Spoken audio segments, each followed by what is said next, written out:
Sanibonani, umqeqeshi wensizwa lo. Kunomfethu ongibhalelile la. Umfethu uyakhala uthi amantombazane akasawasabi neze. Uyakwazi ukuyakuona unaso leso sibindi, kodwa manje inkinga mangabe efika uvela aphelelwa amagama esaqala, yabo. So ke umfethu ungibhalelile umfethu wathi umqeqeshi uma ufuna ukuqaqa ulimi wenze njani? Izingane angisazisabi kodwa ukuthi ngiphelelwa amagama ngisaqala. So wayibamba lapho umfethu. Yabona kukhona enye ivideo la ngichaza khona ngithi funda ukuqaqa ulimi mangabe umuntu wesilisa, yabo, ukwazi ukukhuluma.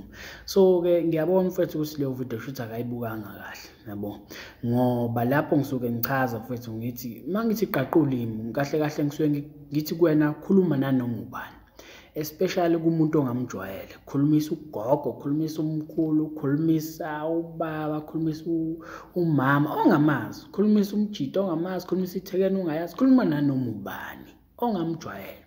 Ulimi luqaqa kanjalo, usifundise ukuthi ukhulume nabantu ongabajwayele, ngoba lapho uzobuqala ingxoxo nomuntu ongamjwayele, nikhulume naye, ufunda kanjalo phela ukuqaqa ulimi, yabo. So ngisho ngathi inkosazana ihlele eduze kwakho ayichazi nancane, khuluma naye uyijabulise ingane abantu, ngoba ngelinye ilanga izohlala ekuchazayo eseduze kwakho, but ngenxa yokuthi awujwayele ukukhuluma, akuyena umuntu okhuluma nabantu, kuzoba nzima ukuthi ukhulume naye, yabo.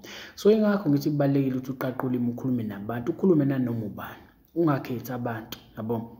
Ulimi luqaqa kanjani? Ngoba yini ngikwenzisa lokho? Ngizama ukukuvezela isithombe sokuthi esikhathini samanje thina asasheli njengakudala. Kudala kwakushela, ngizohlezi ngiphinda lento. Kudala kwakudingakala ukuthi ube namagama angempela, amagama ushaye ngempela kuzwakala. But manje mfethu thina asasheli, siyabonisana manje, yabo. Sekuxoxa nomuntu niqhubeke niphambili, yabo. So indaba ngithi qaqa ulimi ukhulume nanawo wonke umuntu. Ngikuvezela isithombe sokuthi intombazana, yabo, intombazana iyafana nawo wonke umuntu. Akulona irobot, akuyona mhlawumbe into ethize emele ufike nento ethize oyikremile kuzichaze, cha. Intombazana iyafana nami nawe. Iyakwazi ukuthi mangabe ukhuluma naye ikulalela, ikuphendule, iwumuntu ngamanye amazwi, yabo. So ingakho ngithi qaqa ulimi ukhulume nanoma ubani, ukuze manje sifika nasentombazaneni uzokwenza the very same thing okade uyenza kubani, ukhulume nentombazane ube free. Not ukuthi yona uzofaka le mentality ukuthi sengiyamshela lona ke manje, cha. Khuluma naye ube free, bese uthatha inamba yakhe ngendlela esenza ngayo la ekhaya, ngoba thina sihlukile kwezinye insizwa, asifani nezinye insizwa la ngaphandle, yabo. So ke bese uthatha inamba yayo umuntu kanjalo, uqhubeke iprocess kanjalo njengoba ngihlezi ngichaza, yabo.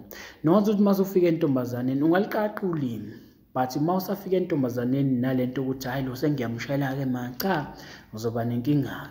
Khuluma nentombazane ube free, as if ukhuluma nje nenye intombazane ekade ingachazi. Ukhulume nje nayo nanoma ingane ezobe irelevant ngaleso sikhathi, ezonichaza, ezonijabulisa nobabili, yabo.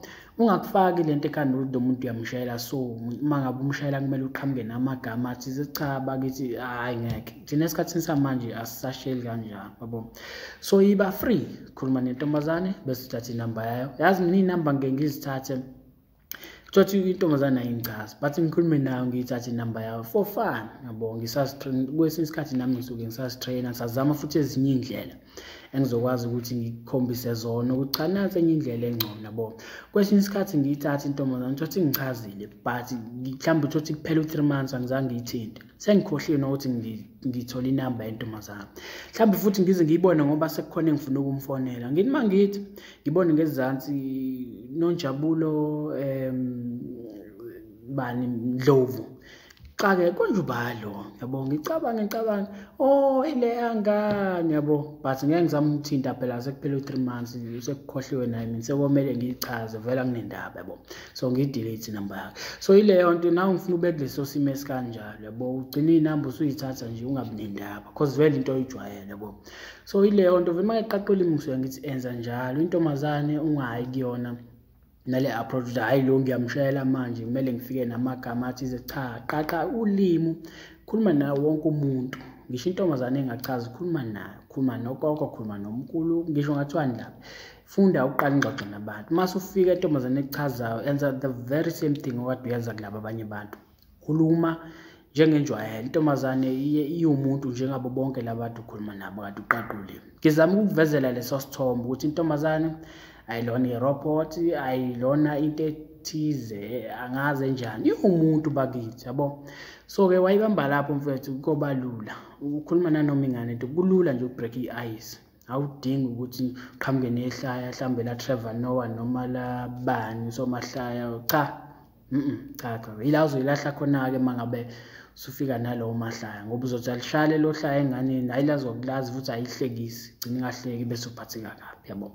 So nje iba free mfethu uxoxe nabantu uma ngabe umuntu onamahloni khuluma nabantu qaqula imngane ndlela zijwayeze ukuthi ube free ukhulume nabantu amahloni ancipha kanjalo ngokuthi ukhulume nabantu laba ongabazi futhi ongabajwayele ube umuntu ofree nje okhululekile yabo. Once wenze njalo uyobona mfethu ngoba phela abantu uyaba attract abantu empilweni yakho uma ngabe umuntu ojabule osmayilayo ohlekayo uzo attract abantu abanjalo yabo, abantu abasmayilayo abahlekayo abajabule. But uma ngabe uhlinile uzo attract futhi abantu abanjalo abazofika bezokuhlinela yabo.